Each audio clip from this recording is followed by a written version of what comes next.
تحية طيبة لكم متابعينا الأعزاء، السلام عليكم. اليوم جبت لكم أفضل جهاز من شركة هونر. إحنا ما نقول عليه نوعية جدا راقي، لكن هاي الشركة تحب إن دائما تبدع من خلال التقنية اللي هو هونر ماجيك 8 لايت. إحنا بالسابق شرحنا على الجهاز اللي هو هونر ماجيك 8 برو، لكن اليوم جبنا هونر ماجيك 8 لايت.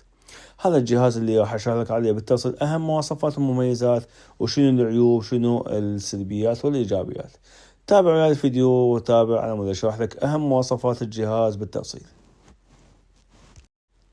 من الطبيعي انه دائما الزبون يحب الاداء والتطور في الاجهزة المميزة، لكن ايضا شركة هونر في اداء وتطور مستمر. واخيرا ظهر لنا اللي هو ماجيك 8 لايت اللي فرق جديا بسيط على ماجيك 7 لايت، لكن هذا الجهاز له نوعية في أداء، في البطارية، في التصميم، في الذكاء الصناعي، في الشاشة ونوعية الجهاز المميز. إضافة لذلك أنه راح يكون الشاشة بحجم 7.76 مع وزن 189 جرام، راح يكون سهل الاستعمال، وأيضا راح يكون الجهاز مسطح ولديه 3 ألوان من الأجهزة المميزة اللي صنعتها شركة هونر على هذا الأداء. لكن هذا الجهاز راح يكون فيه دقة راقية اللي هو نفس الشاشة الأمامية، في ثقب مال كامل من الفوق. راح تلاحظ أيضا في الأسفل والاتجاه اللي هو زر التعلق التنصي والطفي. مع ذلك راح يكون بمدخل واحد مال الشحن والسماعة. من على راح مال السبيكر مالته.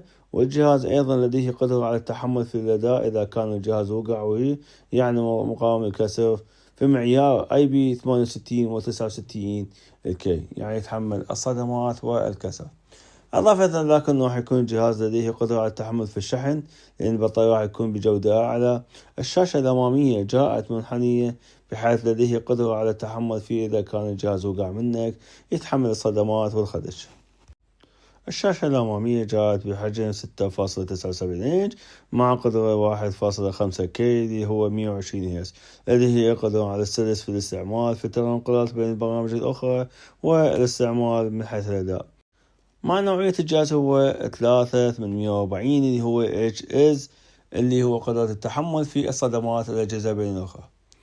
أما الأداء مالت الجهاز راح يكون بدقة فول HD اللي هو 6000 شمعة، يعني راح يكون المظهر مالته جدا راقي من حيث التصوير بالفيديو والأمان.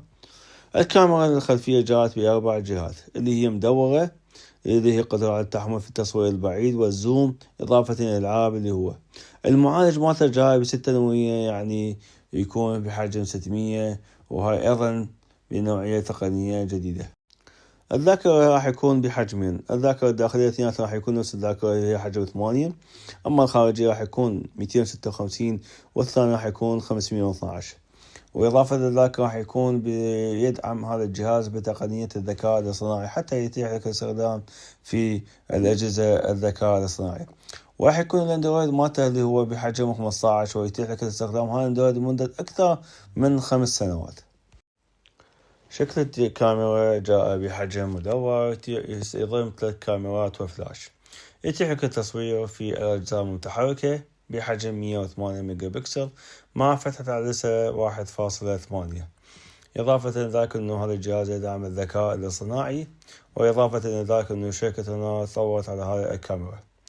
أما الكاميرا الثانية هي مال الترا اللي هي بحجم 5 ميجا بكسل مع فتحة العدسة 2.2. هاي التصوير اللي هي يعطيك التصوير المميز. أما الكاميرا الأمامية جاءت بحجم 16 ميجا بكسل مع فتحة العدسة 2.5. هاي الكاميرا جاءت بنوعية مميزة. السؤال هنا هل الجهاز يستحق كل هذا السعر والتقنية؟ لكن شركة هونر أن أضافت بطارية مميزة بحجم 7500 ملي أمبير مع شاحنة اللي هي جاءت بنوعية 66 واط، يتيح بنوعية شحن قوية، ويدعم أيضا الشحن السريع. إضافة لذلك راح يكون الجهاز يتحمل يوميا بدون شحن، يعني يوفر لك وقت أكثر. الجهاز راح يكون ب3 ألوان اللي هو الأسود والرصاصي، وإضافة إلى ذلك الجوزي. هاي 3 ألوان من شركة هونر. السعر مالته راح يتراوح بين $200 و$250، يعني بالعراق راح يكون بجدا بسيط اللي هو ب300 وشوية، يعني مو جدا راقي وغالي.